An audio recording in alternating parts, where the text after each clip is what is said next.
Authentic news 19 में आपका स्वागत है।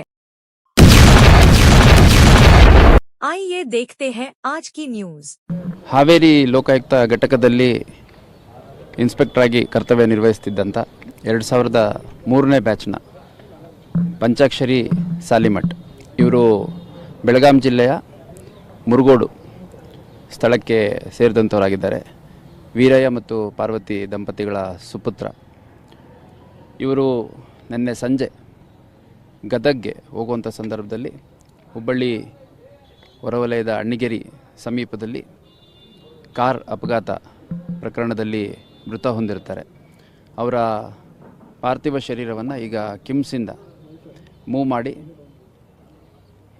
ಧಾರವಾಡ ಸಬರ್ಬನ್ ಪೊಲೀಸ್ ಸ್ಟೇಷನ್ ಹತ್ರ ಕೆಲವು ನಿಮಿಷಗಳ ಕಾಲ ನಿಲ್ಲಿಸಿ, ನಂತರ ಗರಗ ಪೊಲೀಸ್ ಸ್ಟೇಷನ್ ಹತ್ರ ಕೆಲವು ಸಮಯ ನಿಲ್ಲಿಸಿ, ನಂತರದಲ್ಲಿ ಬೈಲ್ಹೊಂಗಲ್ ಪೊಲೀಸ್ ಠಾಣೆ ಹತ್ತಿರ ಕೆಲ ನಿಮಿಷಗಳ ಕಾಲ ನಿಲ್ಲಿಸಿ ನೇರವಾಗಿ ಮುರುಗೋಡು ಸ್ವಗ್ರಾಮಕ್ಕೆ ಪಾರ್ಥಿವ ಶರೀರವನ್ನು ತೆಗೆದುಕೊಂಡು ಹೋಗ್ತಾ ಇದ್ದಾರೆ.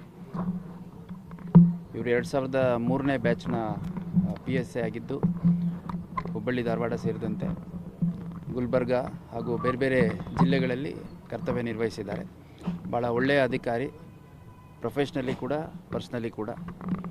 ಇತರು ತಮ್ಮ ಶ್ರೀಮತಿ ಶೀಲಾ ಮತ್ತು ಇಬ್ಬರು ಮಕ್ಕಳು ಚಿನ್ಮಯಿ ಮತ್ತು ತನ್ಮಯಿ ಸೇರಿದಂತೆ ಅವರ ಎಲ್ಲ ಸಂಪೂರ್ಣ ಕುಟುಂಬ, ಬಂಧು ಮಿತ್ರರು ಹಾಗೂ ಸ್ನೇಹಿತರು, ಹಿತೈಷಿಗಳು ಎಲ್ಲರನ್ನೂ ಅಗಲಿ ಹೋಗಿರುವಂಥದ್ದು ಭಾಳ ಆಘಾತ ತಂದಿದೆ ಇಲಾಖೆಗೂ ಹಾಗೂ ವೈಯಕ್ತಿಕವಾಗಿ ನಮಗೂ.